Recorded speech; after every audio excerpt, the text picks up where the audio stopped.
It's just, the thing is that on a radio interview, of course, we'll go only a certain point, because after a certain point, it will get a little bit weird, you know.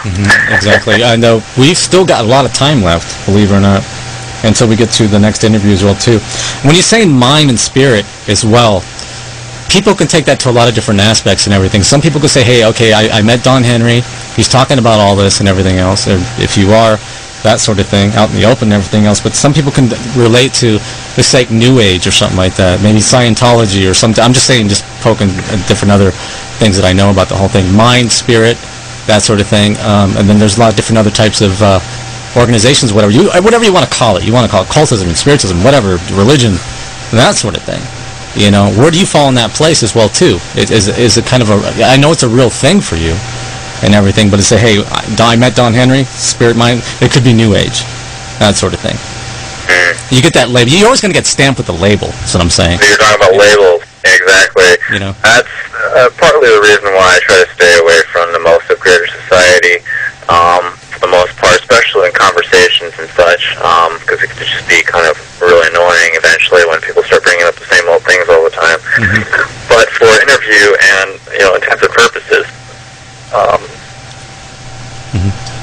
it is really interesting, especially when people bring up certain things like Scientology, and of course they, you know, talk about their Thetans, if you're familiar with that, and, you know, go into other types of things like the New Age and such. Of course, those are more of a recent inventions, I guess you'd say, of what you consider the human mind, but that in no way dictates the spiritual realm itself.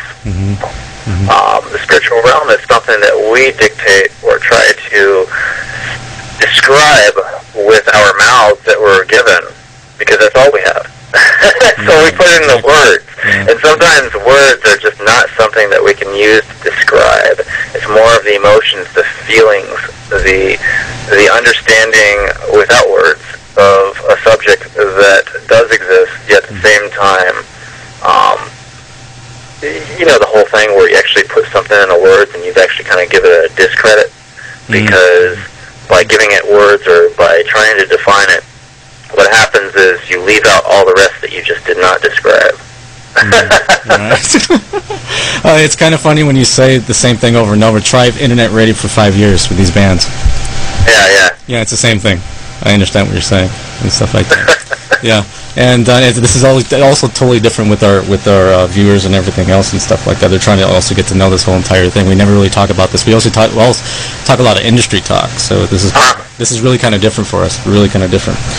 All right. Anyways, moving really quick. Taking all that, Don, taking everything that we just talked about and everything else. Let's talk about film. I was going on the streets actually, and everything else, going on the streets, and I was actually talking about this whole thing. Okay.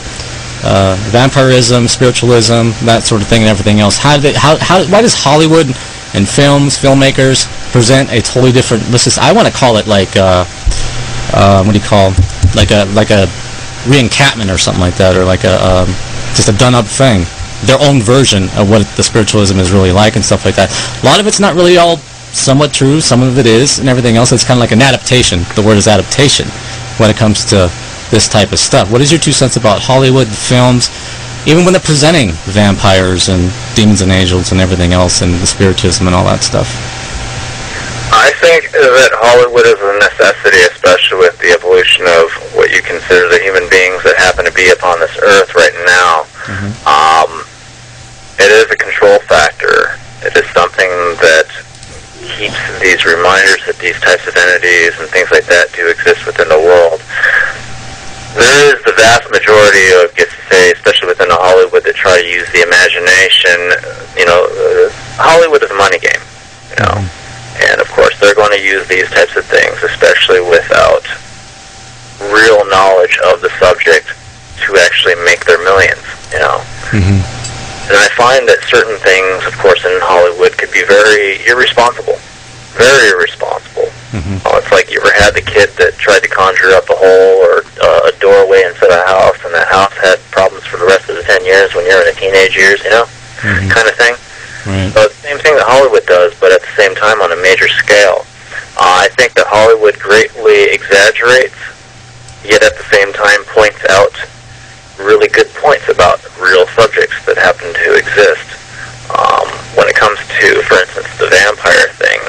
on Hollywood and such. I think they're doing a good job, especially hyping everything up. But at the same time, I would tell the average viewer to use their discretion, on the difference between reality and fiction.